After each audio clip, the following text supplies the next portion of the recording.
Hey, Rockhound here. We're less than a week away from our first chance to play Mavericks The Forge, which is the testing phase of Mavericks Proving Grounds. Now, the Forge kicks off on September 20 for those that have purchased a Founders Pack, and earlier today the game's developer Automaton tweeted out the 20-second teaser trailer about the Forge that you've just watched.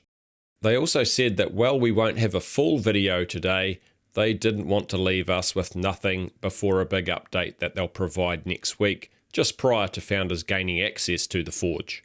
Some of the footage in the video we've seen before, but there's also some new images for us as well.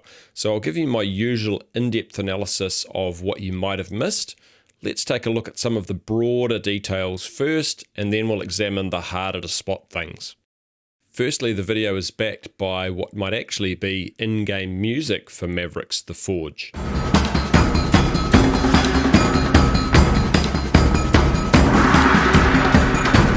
It's certainly dramatic music and has quite a tribal feel to it, which aligns itself well with the narrative of there being separate factions within the game. Next, let's take a look at the animations. Thankfully, we finally see our first glimpse of first-person perspective in this teaser. Mavericks The Forge will solely have FPP to start with, but TPP will be added down the track before full release of the game.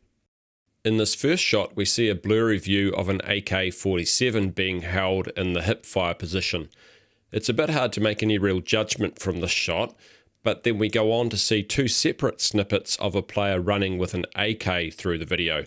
Although it's only running that we get to see, the animation looks really smooth, and I'd say it's a more natural player animation than PUBG offers, and almost on a par with Battlefield or Call of Duty animations. But we really need to see more to make a fair assessment.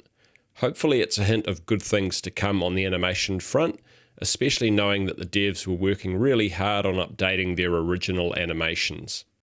The environment looks great here, and these little canyons or gullies look awesome, as does the sunlight streaming down between the trees with a slight haziness to it. I think if this is the level of environmental detail we're going to get in-game, then we're in for a real treat. Right, let's take a look at the new user interface. Just to remind you of the UI that we've seen previously, this is what it looked like. The new UI has had most features pushed to the edges of the screen, so your view is less obstructed. On the left, the minimap is now neatly tucked into the corner. It looks like it shows the terrain details well too, and you can see on this part of the map that there are many small canyons that provide plenty of opportunity for flanking and deceptive gameplay, especially once player tracking comes into the game after the first rapid update a week into the Forge.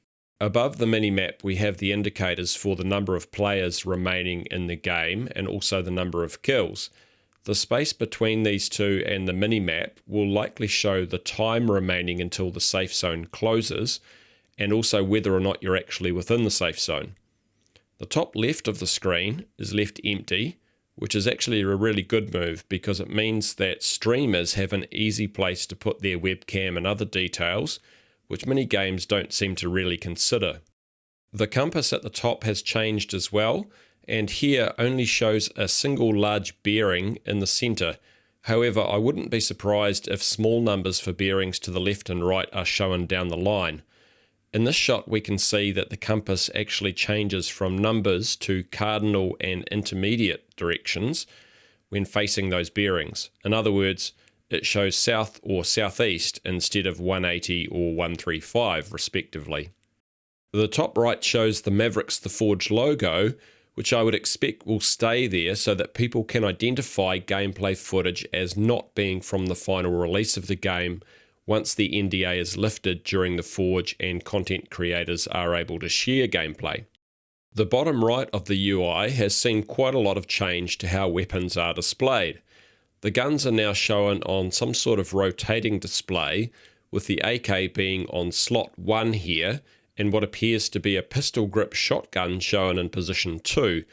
This would also suggest that the shotgun is likely to be one of the 3 weapons we have in the game at the start of the Forge, with other weapons being added soon after by the devs.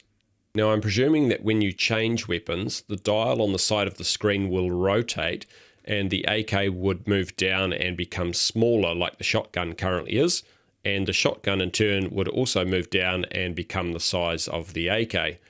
I like this because it allows you to see which weapons you have at a glance, but not fill screen space with both weapons at once. There's no obvious grenade slot shown here, but I'd also be surprised if that wasn't either located on the dial or shown separately later on.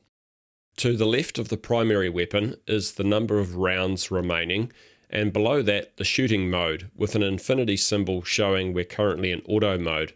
The numbers to the right of that are probably the total number of rounds remaining. In the center of the screen at the bottom are your health points, showing 100 here. Below that is a grey bar. Now that could either be a health bar, or it could possibly also be the top edge of a pop-up inventory display. Lastly, the crosshair is shown as a simple small chevron.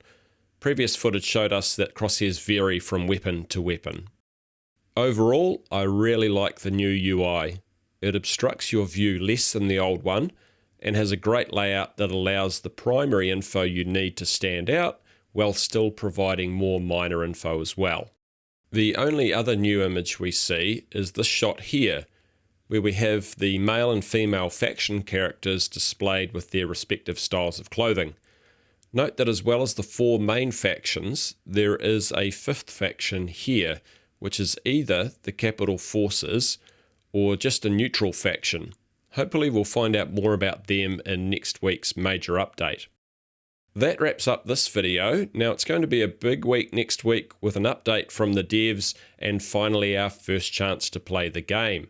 I'll be providing you as much info as I can going into that, keeping in mind that there will be an NDA over the first few weeks of gameplay. Meanwhile, if you found this video helpful, please consider leaving a like or a dislike if you didn't. And if you'd like to see more from this channel, please consider subscribing and turning on notifications.